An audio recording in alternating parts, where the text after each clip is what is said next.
Happy Friday. Hope everyone's been having an amazing day. I've been having technical difficulties. So I hope everybody's been having a great day. We're just going to wait a minute for our special guest to be here, Miss Vanessa. So I'm very excited to have her on today. We're going to talk about something that's actually pretty important to the both of us. Today's going to be a little bit different than normal, but I think it's going to be pretty cool. So we're talking about actually something that we've both gone through. There she is. Let's invite her in. We're connecting. Vanessa! Hey! Oh my gosh, you look great. You look like you look like you just did yoga. Like, and you look very zen. You know. I wish. So I was kind of explaining before you got here. I was having technical difficulties. But I was kind of like talking about how today's kind of be a little bit different. We're gonna do the format of this video a little bit different. So instead of like how I normally do it, where I'm gonna have you go in detail about kind of like your story, like your full story, because yours is a little different.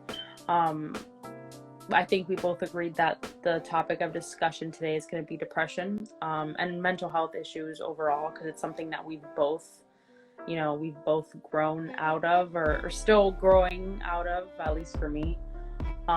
So, I mean, I definitely think that a lot of people struggle with it, and I think it's a lot more than they're willing to admit. And I think that it's something that we need to talk about more, because I've gone through it since I was like 10. And I know from my previous discussions with you that you've gone through it for a while. So I guess like to start off, like a brief history of you, and like kind of like how long you've been battling through what you've been going through. Okay. So I'm originally from Venezuela, and since I was little, I've always been back and forth from Venezuela and here. And yeah, I guess I started, feeling struggling when I was starting college, and I've always been an athlete. So 7 years old, Excuse my dog, sorry. And so I think that's always had positive. You get adrenaline going, working out, eating yourself. You there? Yeah. Okay. And so that always kept it on the college. When I started to bring that pace down, graduated and started the adult life of getting a job and paying bills and everything, it started to kind of creep up on me. Again, I think I stayed active, all this stuff, and so I could handle it. I think it really, really hit me when I got pregnant with my first daughter. That was now 10 years ago. It was super hard. And I guess a few years ago when I started seeing a psychiatrist, she said, just seeing the phases that you'd gone through, it seems like it started out with postpartum. And then there were changes in my life, because I was in Venezuela at the time. Things there were getting pretty ugly. The change of coming here was huge. Even though I'd lived here before, coming here as a mom and the stress of pretty much starting over. A lot of my friends weren't here anymore. I didn't have a job. I was lucky that I kept in touch with an old boss of mine, and he hired me on the spot, but I started from the ground up. Right. That's been 7 years now since I've moved back here. So it wasn't until probably 3 years ago that things got super intense. Right. I didn't realize it, because I'd always rationalize and I'd say, well, am I always moody, or hormones or it's the moon or whatever, you know. Yeah. That you always wonder, like this for people. Like I was going through a phase where it just got so hard to do everything. Like I'd get up and I'd be like, oh my God, like it's another day. Like, how am I going to get through this day? I don't want to get up. I want to, you know, at the time that I have two girls, and the girls were, you know, maybe 3-4 years old. So they're less, independent. Then you're still changing diapers, all this stuff. And I was like, I can't do this. My patience was super short with them. You know, they're babies, and they're curious and they're active and they're happy, and here I am like yelling at them because they're not doing things the right way, or you know, or spanking them or whatever. It got to that point, and it got to the point where it really started to affect my marriage as well, to the point where my husband gave me an ultimatum, my husband at the time, and said, listen, like, you've got to do something. Like, this is just not right. Like, I don't know when you storm out in one of your, you know, crazy moments, if you're ever gonna come back, you know, because I'd grab the car and I'd be, and yeah, it's just, it'd be different situations, but I for a few where I'd be like, I live on an island here in Miami, and I'd go over the bridge. I'd imagine just driving and saying, what would happen like if I just really turn the really hard, and you know what I mean, and all these things that just go through. Now looking back at it, you're like, Jesus Christ, like, and I could never do it because I think like I can't do this to my girls, and that's kind of what kept me, you know, hanging on by a thread. But it was tough. It was really, really tough. And the fact that I'm from Venezuela, and maybe you don't, in the Latin culture, you don't hear people talk about, you know, you're depressed, or you're bipolar, or you're schizophrenic, or you know what I mean? Like, those are things that are just, were kept very private. I think looking back on a lot of things, I think my mom at some point was super depressed too. And she's, you know, dealt with it in her own way, but I think that, you know, it was there, and depression is something that is you're able to carry from your family members. Something that's just in your genes, and you know, I was like, well, wow, you know. Finally I started to get treatment, and I just kind of surrendered to the fact that maybe I was too deep in, and the only fix was to start taking medicine, because it happened. I was in that phase so deep for so long that the chemistry in your body begins to change. And one of the things that can help is taking medicine. And that's another thing that I think we don't talk about enough. You know, I do yoga, and I try to do things very natural, you know, finding the exercises, finding natural treatments, or like, you know, oil of oregano or teas. The healthiest way to stay away from medicine. But, you know, medicine's there for a reason too. And why not accept the help of that if it's going to improve your health? And so I surrendered to that, and I said, you know what, I'm going to start resisting it. Let's try this, because I feel I've tried everything else and nothing worked. So let's try it this way. And I started to take the medicine, and I think within a year I was starting to feel like I was myself again.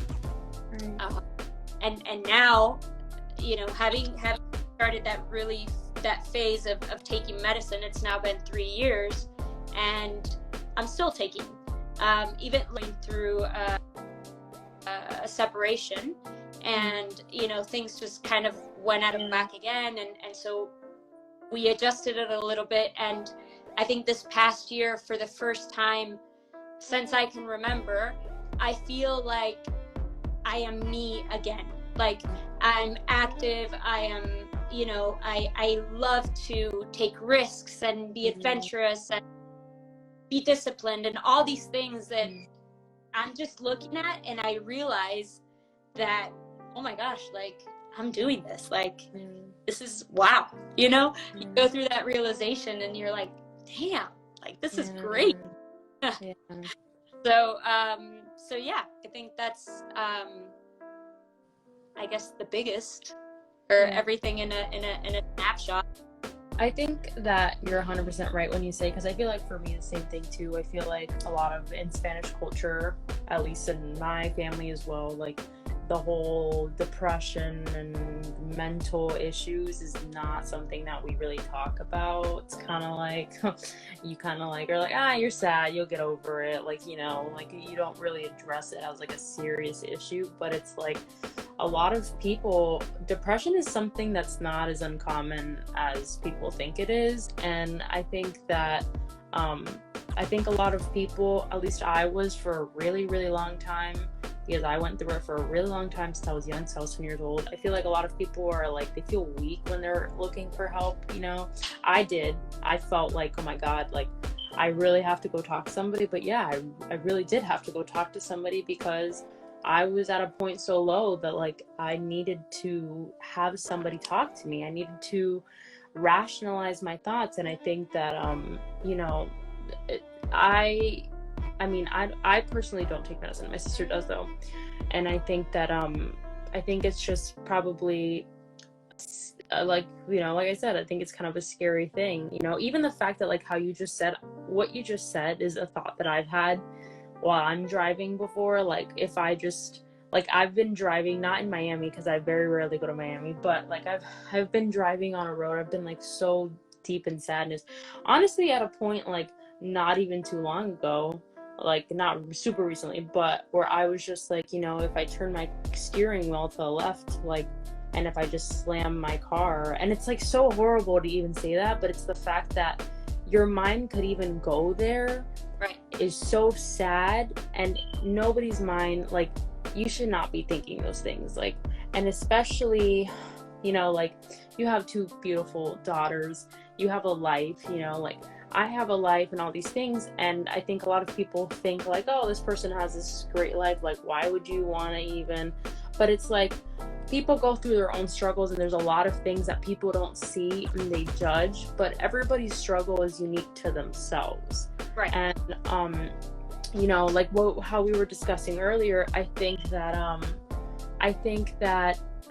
you know, we all have our own ways of dealing with it. Like I know, for example, and that's something that helps you with your, you know, with every, like what you're dealing with. Also, it's something that you really enjoy. I go running, or I read, and I think that for me helps me a lot. So I mean, like what were the main things that you would say like you feel helped you deal with it? Like what would you do when you were like getting into like a negative spiral? What would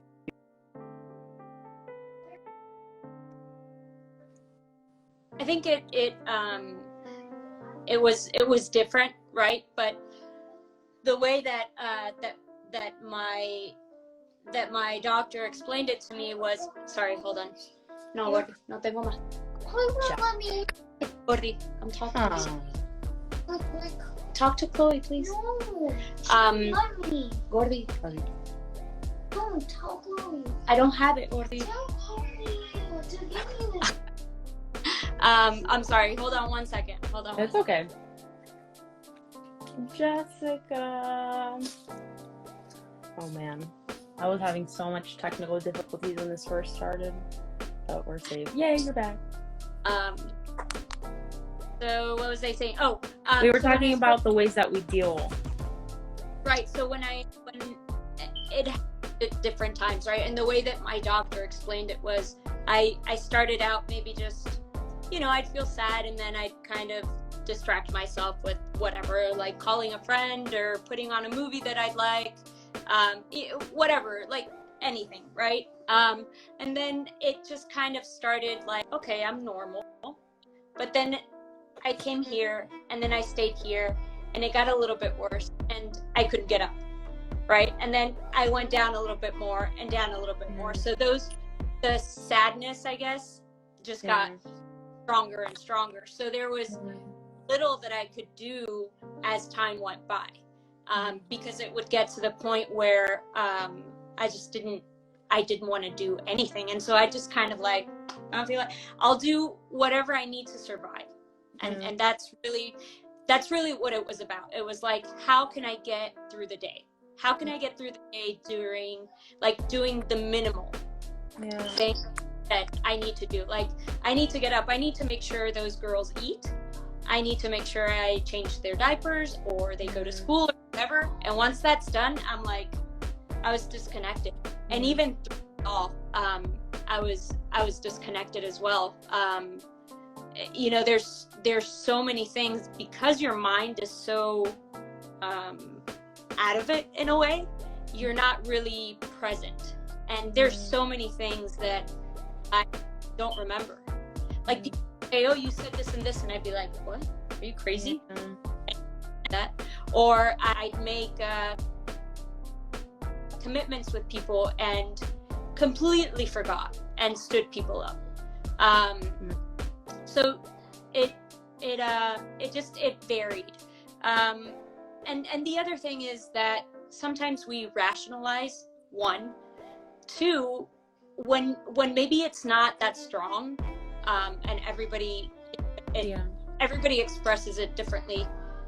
You don't know what you don't know, right? Like, when I first started out, I was like, oh, you know, I guess this is how life is, you know. When it really got to the point where I was really, really struggling, is where I started to wonder, like, this can't be, like, this isn't normal. And of course people started to tell me, but a lot of it was just because I was ignorant to knowing maybe some of the symptoms or some of the things that would happen, that kind of made me understand, okay, well, if this is happening, how should I approach it? Because you're not going to be able to get through it alone. And I think I tried doing that for a long time. Just to, you know, like, I have to be strong enough to do it. For no reason, just personality, you know? So like, with that being said, like, I know, like, again, I said, I know you like to do yoga, but like, what, like, now, even though I feel like I'm in a really good place right now. It's so weird, but you know, I feel like there's still, and everybody still has like some days where you just, you know, it's a day. It's one of those days. Like, what do you do to pull yourself out of like a bad day? Like, how do you? Sometimes I let it be, and so yoga has helped me really be aware of how I'm feeling, and to acknowledge that, to respect it. My mind is not going to be in the same place emotionally every single day. I'm not going to be 100% physically every day. I can't go exercise 100% every day. You know what I mean? Like, you have to be able to find a balance, and yoga has been a really good tool for me because it's helped me to acknowledge. So when I'm aware that I'm just not having a good day, let me see what I can do. Should I go do something that I really like? Should I just isolate myself and, you know, take it easy? Whatever that is, and look at it as it is what it is. You kind of put yourself outside of yourself and kind of an observer, and say, okay, I'm not in a great place today. Here's what I'm gonna do. Or here's, you know, maybe I need to be with somebody today, or maybe I need to be alone. Maybe today is a day that I go for a walk someplace and just get fresh air and break up being in the same place, and just kind of move the energies around, you know? It's for me, it's been a major shift in that, and just being aware of where I am and not judging myself and beating myself up for, you know, I'm not doing the best that I can, or why do I feel this way? Like, just respect yourself. And it took me a long time to get to that. I was so insecure for the longest time. Yeah. And it's like you say, like, everybody looks at you and you know, they don't see that. Yeah. But the way that you present yourself and the way that you feel are two totally different things. Yeah. And it's trying to find a balance, because when you find that balance is where you feel like, okay, I can stand in my own 2 feet. Yeah. There's not such a big gap between I feel like shit but look at me, you know, like, I've got everything going for me and I'm smiling and all this stuff, you know.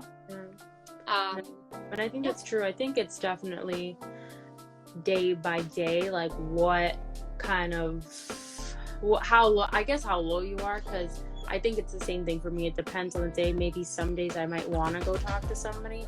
Maybe some days I might want to be by myself. But I think you're right. Like, the knowing that you're just like not in a good place, and knowing and accepting that fact is something that like can changes everything. Because I think a lot of the times, at least for me, we're taught, no, you're not. Like, no, you're not. Like, you're just gonna be fine. Like, you're not sick. You're gonna be sad for like 5 minutes, you're gonna get over it. But it's like, no, I feel not good. It's okay, because it's okay to not feel okay. What's not okay is to do negative things that's going to hurt you, because it's just a bad day. It's not a bad life. And right. I think that we can get, like, for me, like, my thoughts spiral, like one negative thought spirals into like 30 million. And I think it does for everybody who suffers depression. But I think most important thing of all is just like knowing, like, hey, you know what? Today's not a bad day. I'm going to give myself a lot of self-love today, but it's going to get better. I mean, it doesn't mean that it's easy right now, but it's going to get better through time. So, I mean, depression is something that, like I said, I think a lot more people than are willing to admit or talk about go through. And you could look perfectly fine and happy and have like the greatest life ever and be like you know, sad. I mean, I fronted for a really, really long time.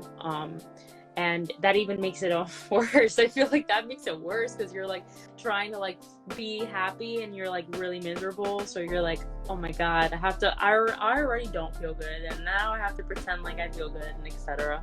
But I've never tried yoga, but I definitely want to give it a try, as I've told you. So I think that I think one thing I do want to mention, because I think I've been doing yoga for a little over 20 years. Oh, it's wow. The one I've ever done for so long. I grew up being an athlete, but you know, I used to be a diver, so it's nothing that you can afterwards do like as a hobby. So I completely stopped. And I tried all these different things for fun because I love the outdoors. But anyways, yoga has been the one thing that that has kind of just made sense to me, right? And so what I tell people, because a lot today, it feels to some extent where we talk so much about yoga, it's kind of like a fad, right? Or like, oh, I'm like, people say, oh yeah, I've gotten into meditation, and you know, because it sounds cool because everybody but it's what I always tell people is that, one, yoga may be or it may not be for you. Two, I think the most important thing is, one is the physical exercise, which you will get from yoga. Two, the most important thing is how that's going to make your mind feel. So I guess what I'm trying to say is, it doesn't have to be yoga. It could be, you know, if for you it's sitting down by yourself and drawing, and that's going to be the one thing, because you're looking at the colors, you're looking at the lines and what you're going to do with this blank canvas. That's a way to meditate. Anything that you enjoy doing that you can do, if that's going and sitting in front of the ocean and listening to the waves, or if it's taking a run that you like to run, that's that's a way to meditate. You know, you have to be present. You have to be, when you're running, you have to be aware that you're breathing, right? And you're listening to the rhythm of your breath, because then that's, if you feel like you're breathing too fast, then you got to slow down the pace, Right. or bring it down, because then you're going to cramp up, whatever that may be. So it's something that's going to put you in that moment, and it's going to disconnect you from everything else. And that's what I think the biggest thing is. Forget about it being yoga or meditation. Those are channels, right? Those are ways that could allow us to find a balance and to feel good about ourselves. But there's so many other things that can do that. And it's the same concept. It's just a different form. Right. I agree with that. I think it's just, you find everybody ultimately like will find their way, like their own, I guess, coping mechanism. But you know, it's the point of finding that outlet that will pull you out of it, like finding a healthy way to deal with those negative emotions. Because if you don't, like I didn't understand how to long time ago, you'll like start to self-destruct and just become horrible. But when you do find that good outlet, it helps so much. So I guess my last question is, like, what's your favorite book? I don't even know if I do know that you read, but if you had to pick like a favorite book to recommend, like what's your favorite book? I think one of my top, like the first one that came to mind when you asked that was I don't know how you say it in English. I think it's like 100 Years of Solitude. Cien años de soledad. Soledad. Oh, okay. For me, is like, wow. It's Yeah. So that's one of my favorites, I think, all time, for sure. I've read that one a couple of times. I think it's the only one that I've read a couple of times. Do they have it in English? They have it, right? Yeah. Okay, cool. They have it in English. It's one of the few, actually, it's funny because it's one of the few that I'm able to read in Spanish. I have a hard time, like, I speak fluently, I can write, I can speak Spanish perfectly, but for some reason I can imagine things better in my head in English versus reading in Spanish. So it's funny that that's one of my top books, and it's in Spanish. That's cool. I definitely have to read that one. I think I read part of it in Spanish one time, but I never like really read it. But I definitely will have to like add that to my list. I know that I've gotten recommendations about it like from like everybody who speaks and reads really good Spanish. But you're right. I think even for me, it's the same thing. Like if I'm reading a book and it's in English, okay, I can just like imagine. But if it's Spanish, I have to take like more time. Right. It takes you longer to read. I also like reading a lot. Like I love documentaries and true stories. My mom gets me because I'm always like, is that a true story? Like that's really important. Yeah. That's cool. But so another book that I really like in general, let me start over. In general, I love reading books about business people. Yeah. And the last two that I've read, I've loved because it's these men narrating how the bottom and how they've worked their way up. So one of them is called Shoe Have Dog. you read this one? The One Night. No. The One Thing by Gary Keller, real estate. No? Well, you should. Okay, anyway, sorry, I just interrupted. So that one is so Shoe Dog. I don't remember who it's by. I can find it. That one's a really good one. So this one is about how Nike came to be Nike. So it's super cool. And then the last one that I read, which I have like pages to go, is I can't remember the name of it. Terrible. But this one I remember. It's Bob Iger. So Bob Iger is was until a few months ago the CEO for Disney. Very cool guy, and so he also explains how he got started the business, and you know how he was interning and started working at ABC, and how you know the journey of getting to to being the CEO of Disney. So it was pretty cool stories. Just because they show faces, you know, it's not like, oh, I decided to be a CEO today, you know. Yeah, you have to definitely work hard. I mean, nothing that is worth having or that you really, really want comes easy. Like, those are very, very rare occasions.